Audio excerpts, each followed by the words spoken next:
Bonjour et bienvenue sur Radio CSERT, votre rendez-vous quotidien avec l'actualité de la cybersécurité. Nous sommes le lundi 9 juin 2025, épisode 316, en direct du Berry sous un soleil de plomb. Je suis Marc-Frédéric Gomez et j'espère que vous allez bien. Au programme de cet épisode, la FAA retire enfin ses disquettes et Windows 95. La Federal Aviation Administration aux États-Unis va moderniser ses systèmes de contrôle aérien encore basés sur des disquettes et Windows 95. 51 systèmes critiques sont jugés obsolètes. Ayez confiance quand vous prenez l'avion pour les États-Unis. Dark Gaboon cible la Russie avec le logiciel Lockbit 3.0. Ce groupe cybercriminel, Dark Gaboon, identifié par Positive Technology, mène des attaques par ransomware. Attaque sur United Natural Food, UNFI. Le géant américain de la distribution alimentaire, UNFI, a été victime d'une cyberattaque. OpenAI bloque des comptes liés à la Chine et à la Russie. OpenAI a fermé plusieurs comptes ChatGPT utilisés pour des opérations de cybercriminalité ou d'influence, dont ScopeCreep, Helgoland-Byte, Sneer Review et des groupes affiliés à APT15 et APT5. Objectif, développement de malware, automatisation de postes et espionnage technologique. 70 organisations visées par un groupe d'espionnage chinois, SentinelOne, révèle une vaste campagne attribuée au cluster Purple Eyes lié à APT15 et UNC 5174, ayant ciblé des entités gouvernementales, médias, services IT et industries depuis mi-2024. Plusieurs outils utilisés incluent Shadowpad, GoRaidShell et des exploits récents non encore divulgués au moment des attaques. Bien entendu, vous retrouverez toutes les sources utilisées en description de cet épisode sur le site de radiocessort.org. ARS Technica nous remonte que devant la commission des crédits de la Chambre des représentants, l'administrateur par intérim de la FAA, Chris Rochelot, a confirmé que l'agence allait remplacer ses systèmes de contrôle aérien encore basés sur des disquettes et Windows 95. Une demande d'information a été lancée auprès des industriels pour engager cette modernisation. Le projet est qualifié de prioritaire et bipartisan par le secrétaire au transport, Sean Duffy. Il concerne 51 des 138 systèmes de la FAA jugés obsolètes ou non maintenables. Actuellement, des tours de contrôle utilisent encore des bandes papier et des disquettes pour suivre les mouvements aériens, tandis que les ordinateurs tournent sur Windows 95. Selon Sheldon Jacobson, professeur à l'Université de l'Illinois, le système reste fonctionnel, mais une mise à niveau est jugée critique. Le collectif More Than Sky milite pour cette modernisation appuyée par une campagne de communication. Les contraintes sont fortes. Les systèmes doivent rester opérationnels 24 heures sur 24, sans possibilité d'arrêt. Les futurs équipements devront aussi répondre à des exigences de cybersécurité strictes. C'est vrai que sous Windows 95, on doit être au top de la cybersécurité. Moi, je me demande comment il faut pour le Patch Tuesday quand même. Mais il faut savoir que s'il y aurait une compromission, ça aurait des effets en cascade sur le transport et les services d'urgence. Le projet dispose d'un horizon de 4 ans, avec certains experts comme Robert M. Wadman Jr., qui doutent de sa faisabilité, rappelant l'échec des tentatives similaires depuis 30 ans. Aucun budget n'a encore été annoncé par la Maison-Blanche. En janvier 2023, une panne dans le système NOTAM a paralysé l'espace aérien américain pendant 2 heures. D'autres incidents ont suivi, notamment à l'aéroport de Newark, dû à des défauts de câblage ou d'infrastructure. Des Industry Days permettent aux entreprises de présenter leurs propositions techniques aux autorités. Alors je ne sais pas pour vous, mais imaginez si vous devez faire un forensic sur un Windows 95, trouver des experts sur Windows 95, ça devient de plus en plus rare. C'est comme le COBOL. Ces gens-là commencent à partir en retraite. Le Patch Tuesday sur Windows 95. Un groupe cybercriminel baptisé Dark Gaboon cible actuellement des entreprises russes avec une version du ransomware Lockbit 3.0 selon un rapport de Positive Technologies, publié la semaine dernière. Le groupe, à but financier, a été repéré en janvier 2024, mais ses activités remontent à 2023. Il a mené des attaques contre des secteurs variés, les banques, la grande distribution, le tourisme et les services publics. Dark Gaboon n'opère pas comme une filiale typique de Lockbit en mode Ransomware as a Services.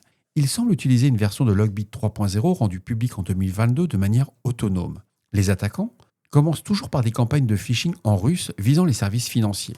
Les courriels contiennent des pièces jointes malveillantes, camouflées en documents financiers authentiques, reposant sur des modèles issus de leurs sources russophones légitimes. Une fois l'accès obtenu, ce logiciel Lockbit 3.0 est déployé pour chiffrer les fichiers. Une note de rançon en russe est laissée avec 2 adresses e-mail de contact.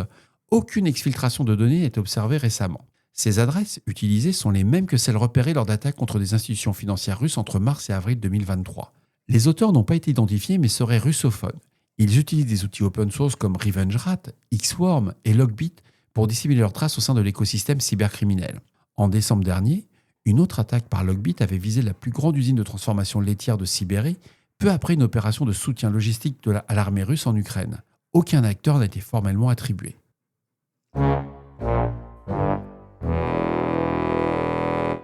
United Natural Foods Incorporation, c'est ce qu'on appelle UNFI, principal grossiste nord-américain coté en bourse, a été victime d'une cyberattaque ayant conduit à l'arrêt de certains systèmes. L'incident a temporairement perturbé la capacité de l'entreprise à traiter les commandes clients.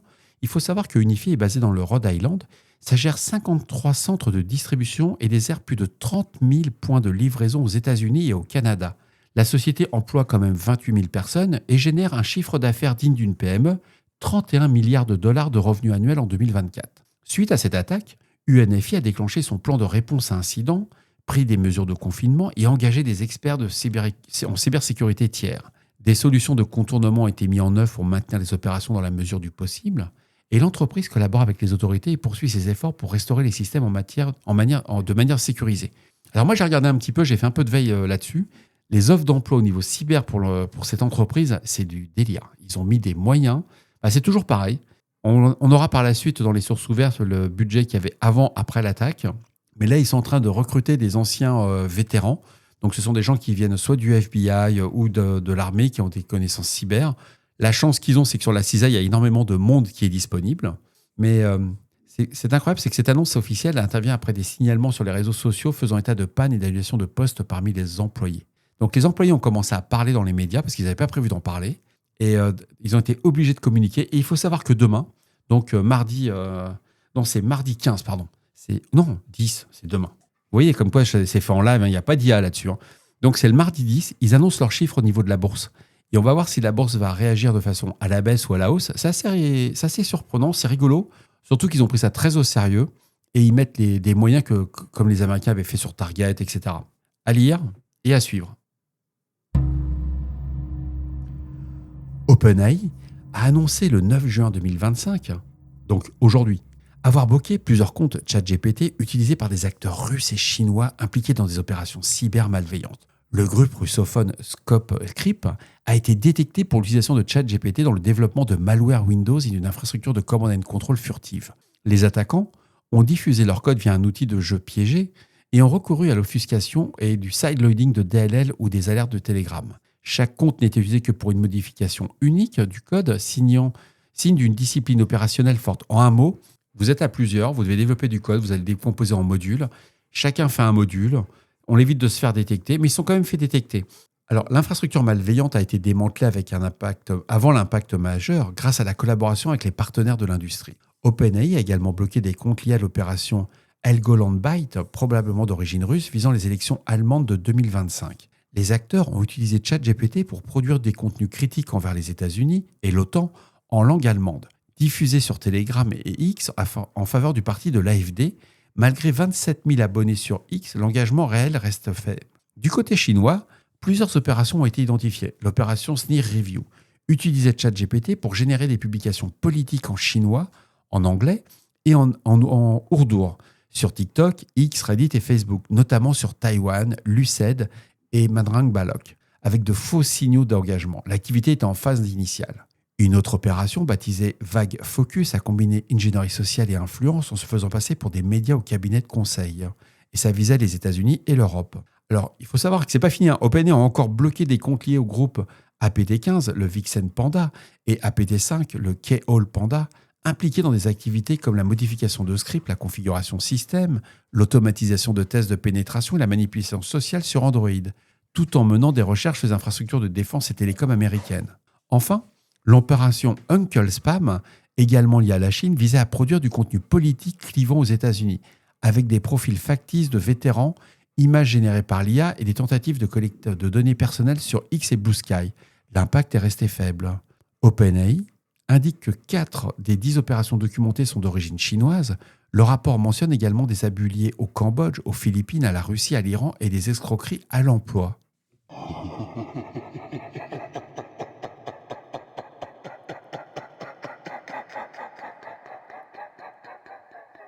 C'est surprenant quand même. Quand on utilise OpenAI, pour qu'ils arrivent à ce niveau-là, il faut quand même se rendre compte que tout ce que vous faites est analysé.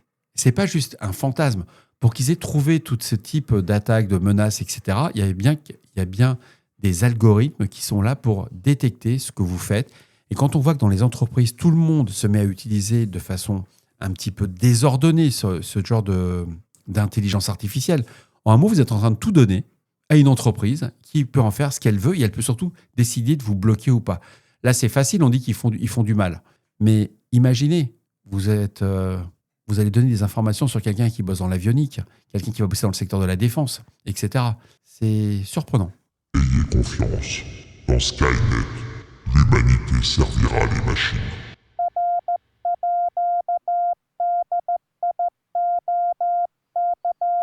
Entre juin 2024 et mars 2025, un groupe d'espionnage lié à la Chine a mené des intrusions ciblant plus de 70 organisations dans des secteurs variés selon un rapport publié le 9 juin 2025 par SentinelOne. Les secteurs visés incluent les gouvernements, les médias, l'industrie, la finance, les télécoms et la recherche. L'activité malveillante est attribuée par un haut niveau de confiance à des acteurs chinois dans un cluster nommé Purple Eyes, en lien avec les groupes APT15 et UNC 5174. L'activité se répartit en 6 clusters distincts, de A à F. Une intrusion en juin 2024 dans une entité gouvernementale sud-asiatique, une compromission début 2025 d'une société de services informatiques gérant la logistique matérielle de SentinelOne, une attaque en septembre 2024 contre un média européen de premier plan, également via Gore Rochelle, une activité de reconnaissance ciblant les serveurs Internet exposés de SentinelOne en octobre 2024. Certaines de ces attaques ont utilisé des outils développés par The Hacker Choice, le fameux THC, pour la première fois observés dans un contexte d'opération parrainé par un État. Les infrastructures utilisées incluent des ORB, ce qu'on appelle les Operational Relay Boxes, opérés depuis la Chine. Les attaquants ont exploité les vulnérabilités connues sous les CVE 2024-8963 et la CVE 2024-8190. Avant leur divulgation publique pour établir un accès initial, l'accès aurait ensuite été transféré à d'autres acteurs. Article intéressant, je vous le recommande. C'est pas très technique, mais on commence à voir un petit peu comment sont utilisées les différentes vulnérabilités avec des acteurs cybercriminels qui passent du côté de l'État. Et voilà, cet épisode de Radio Cessord du lundi 9 juin 2025 touche à sa fin. J'espère qu'il vous apportera des informations claires et utiles. On se retrouve demain pour un nouvel épisode. Prenez soin de vous. À très bientôt sur Radio Cessord. D'ici là, restez vigilants, surveillez vos systèmes, même sous Windows 95, et surtout, on ne réfléchit pas, on patch. Bon, je vais aller chercher mon lecteur de disquette. J'ai envie de faire un petit forensic.